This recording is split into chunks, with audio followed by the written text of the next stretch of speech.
안녕하십니까. 2019년 9월 더불어민주당 서대문을 김영호 뉴스입니다. 첫 번째 소식입니다. 지난 22일 문재인 대통령은 김영호 의원과 함께 74차 유엔 총회 참석을 위해 3박 5일 여정으로 뉴욕을 방문했습니다. 이번 뉴욕 방문은 유엔 총회의 기조연설 외에도 도널드 트럼프 미국 대통령과 한미 정상회담을 가져 큰 의의가 있었는데요. 좀처럼 나아지지 않는 북한 비핵화에 대해 논의를 거쳤으며 한미 동맹을 다시 한번 더 다지는 계기가 됐습니다. 이에 대한 자세한 이야기 김영호 의원 직접 모시고 들어보도록 하겠습니다. 안녕하세요. 네, 안녕하세요. 네.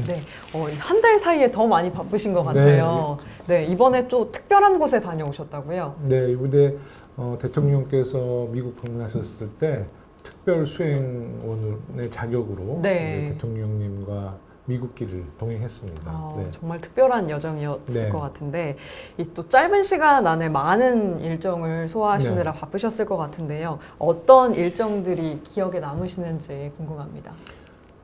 역시 유엔 총회 기조연설 아주 감동적인 연설을 했죠. DMZ의 평화지대를 만들자라고 제안해서 많은 정상들과 유엔 회원국들의 회원들로부터 큰 박수갈채 받으셨거든요.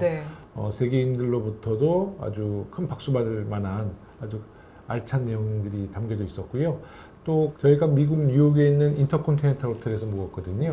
저희 그 호텔 건너편에 아침 새벽부터 밤늦게까지 한국 교민들이 파란 풍선을 장식해 놓고 대통령과 한국 수행단들에게 응원해주는 그 현장의 목소리는 매우 감동적이었고요. 제가 귀국하는 날 따로 가서 대통령 대신 감사함을 전달했는데 대통령께서도 이제 귀국하는 날 직접 건너가셔서요. 찾기를 건너가셔서 한 분 한 분 악수하고 감사함을 전달했다고 합니다. 그렇군요. 대통령 전용기인 에어포스원을 또 타보는 그런 경험을 하셨다고 들었는데요. 많은 분들이 궁금해하실 것 같아요. 어떠셨나요? 네, 흔히 코드 1이라고 부르더라고요. 조금 특이했던 부분은 승무원들 중에서 군인들이 있었다는 거. 이제 국가 정상이 타셨으니까 또 안전 문제 때문에 군인들이 동석했다는 특이한 상이 있는데 군인분들이 굉장히 서비스 정신이 투철하시더라고요. 또 미국에 도착해서 내려갈 때 대통령님을 뵀는데 그 자리가 약간 집무실 분위기의 회의실. 그 대통령님이 한국에서 발생하는 모든 현안에 대해서 즉각 보고를 받고 계시구나. 오히려 좀 든든하다는 생각이 들더라고요. 그래서 대통령님께서 과연 비행기 내에서 좀 잠을 주무시나 이런 생각도 하고 한편으로는 좀 쉬셔야 될 텐데 너무 일이 많으신 게 아닌가라는 걱정도 우려도 좀 생겨났습니다. 마지막 질문입니다. 의원님이 생각하시는 이번 일정에 대한 의의 혹은 평가가 있다면 어떤 게 있을까요? 너무 많은 것을 보고 배우고 느꼈습니다. 하지만 이제 제가 간단히 말씀드리면 두 가지인데요. 첫 번째는 대한민국의 위상이 정말 예전과 달라졌구나. 대통령님의 그 발언 순서가 거의 제일 앞순서더라고요. 그리고 많은 지도자들이 우리 대통령님에게 보여주는 모습들이 매우 좀 존경에 맞지 않는 그런 모습을 현장에서 느낄 수 있었고요. 또 한 가지는 제가 유엔 총회에 많은 그 국제 관계자들과 우리 정부 부처분들에게 여러 채널을 통해서 확인했는데 트럼프 대통령께서 문재인 대통령에 대한 신뢰와 존중을 하고 있다는 얘기를 들었어요. 이번에 회담 내용에서도 우리가 국익을 위해서 긍정적인 성과가 있었던 것 같고요. 양국의 우호 관계는 더 좋아진 것 같고요. 또 두 분의 신뢰 관계도 앞으로 더 발전해 나갈 수 있다는 그런 기대를 하게 됐습니다. 알겠습니다. 오늘 인터뷰 감사합니다. 고맙습니다. 두 번째 소식입니다. 더불어민주당 김영호 의원은 지난 9일 지역 현안과 생활안전을 위한 행정안전부 특별교부금 20억 원의 특교가 확정됐다고 밝혔습니다. 이번에 확정된 행정안전부 특교는 홍은대교 단절 보행로 복구 10억 원, 증가로 32길 일대 하수관거 정비 10억 원이 투입될 예정입니다.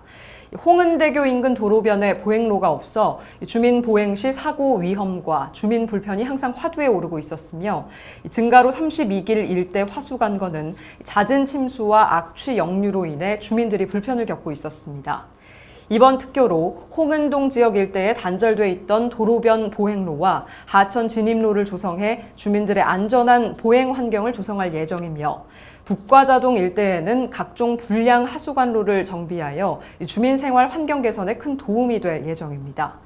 이에 김영호 의원은 이번 특교 확보로 지역에 적절한 조치가 이루어질 예정이라 다행이라며 앞으로도 지역을 위한 예산 확보에 최선을 다해 더 살기 좋은 서대문을을 만드는 데 힘쓰겠다고 말했습니다. 세 번째 소식입니다.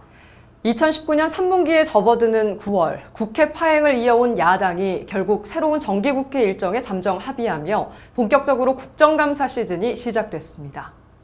10월 2일 행정안전부를 시작으로 10월 4일 경찰청, 10월 7일 소방청 등 10월 세 번째 주까지 의원들의 치열한 국정감사가 진행될 예정입니다.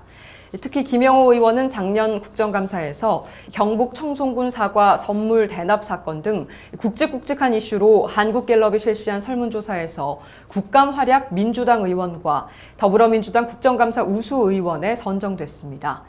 올해도 김영호 의원의 국정감사 활약에 큰 기대 바랍니다. 마지막으로 김영호 지역위원장의 주요 활동과 서대문구 단신을 알아보는 서대문 이모저모 시간입니다.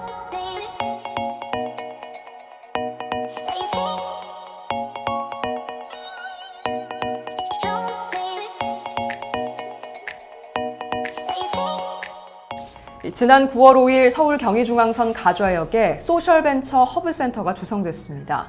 지난 5월 서대문구와 한국철도공사 간의 업무 협약으로 시작된 이번 프로젝트는 가좌역 지하 1층 공간 180여 제곱미터를 리모델링해 총 6개 사회적 경제기업이 사용할 수 있는 사무공간으로 제공했습니다.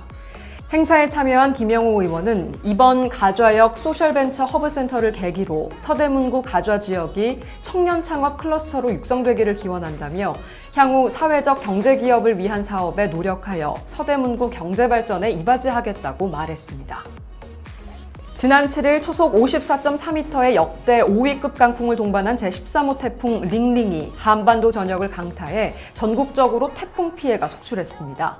서대문구 을 지역에도 태풍 피해를 입은 곳이 있었는데요. 홍제동 인왕시장 앞 유진아파트에서는 노후화된 에어컨 실외기가 추락하며 주차된 차량과 충돌하는 사고가 있었습니다. 서대문구 홍은동 동원 베네스트 아파트 인근 재건축 공사 현장에서는 공사장 외벽이 도로 쪽으로 넘어지며 복구 작업으로 도로가 통제되기도 했습니다. 김영호 의원은 한가위를 맞아 서대문구을 지역 곳곳에 추석 인사를 다녀왔습니다. 김영호 의원은 지난 6일 서대문구을 지역 5개 경로당과 남가좌동 시립농아인 복지관 인사를 시작으로 전통시장 장보기 등 다양한 곳을 돌며 추석 인사를 드렸습니다. 또한 김영호 의원은 바빠서 찾아뵙지 못한 분들을 위해 추석 인사 영상도 찍었는데요. 유튜브 김영호 로드쇼에서 확인할 수 있습니다. 이상으로 서대문을 지역위원회 뉴스 브리핑을 마칩니다. 시청해주신 여러분 고맙습니다.